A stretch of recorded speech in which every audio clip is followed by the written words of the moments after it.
1:28.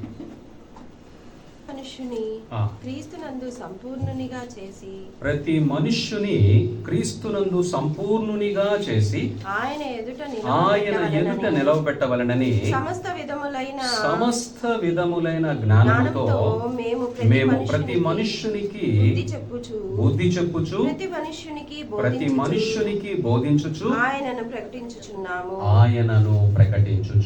అందు నిమిత్తము దేవునికి మహిమ కలుగును గాక. మనము ప్రతి వారము వెంబటి వారము కూడుకోవటానికి, అంటే ఒక సంఘముగా మనము ఏర్పడటానికి ప్రధానమైనటువంటి కారణం ఏంటంటే, ఇది దేవుడు ఏర్పాటు చేసినటువంటి ఒక ఉద్దేశం.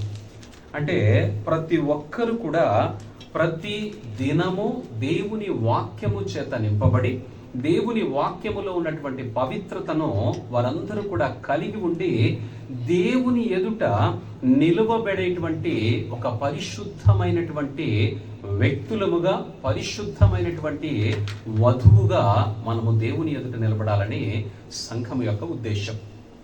దేని కొరకు ఆయన సంఘాన్ని ఏర్పాటు చేసుకున్నారంట? మనమందరము కూడా ఆయన ఎదుట నిలవబడవలెనని.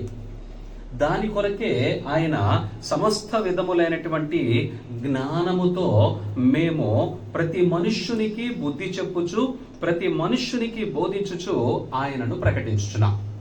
ఒకసారి ఆలోచన చేయండి. దేవుడు తలుచుకుంటే ఒక్క రోజులో అందరినీ పవిత్రులుగా చేసి ఆయన సన్నిధికి తీసుకుని వెళ్ళొచ్చు కదా. అయితే మరి ఈ లోకములో ఒక్క మనిషి ద్వారా ఇన్ని వేల సంవత్సరాలుగా పాపము ఏలుబడి చేస్తూ వచ్చింది.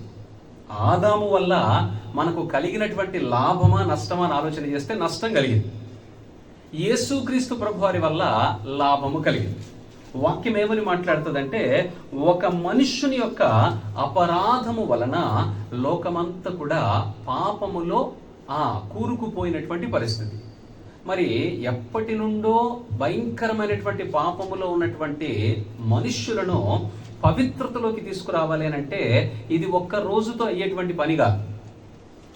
ఇప్పుడు ఏదైనా ఒక వస్త్రం అనుకోండి, వాషింగ్ మిషన్లో వేసి బయటికి తీస్తే దానికి ఉన్నటువంటి చెమట వాసన పోతుంది. మరి మన పరిస్థితి ఏంటి? ఇప్పుడు స్నానం చేస్తే మళ్ళీ గంటకి చెమట వాసన వస్తుంది. ఇప్పుడు పవిత్రపరచబడితే మరలా గంటకి మన లోపల ఏదో ఒక దురాలోచన, ఏదో ఒక దురభిప్రాయము, ఏదో ఒక దుష్టత్వానికి సంబంధించినటువంటి మాటలు, ఇవన్నీ కూడా మన లోపల నుంచి బయటకు వస్తూనే ఉన్నాయి. కాబట్టి దేవుని యొక్క లక్ష్యం ఏంటంటే, ప్రతి దినము ప్రతి వారము దేవుని వాక్యము చేత శుద్ధీకరించబడటము ద్వారా దేవుని యొక్క నిత్యత్వంలోనికి ప్రవేశించాలి అనేటువంటి ఒక లక్ష్యముతోటి సంఘాన్ని ఆయన సిద్ధపరిచాడు.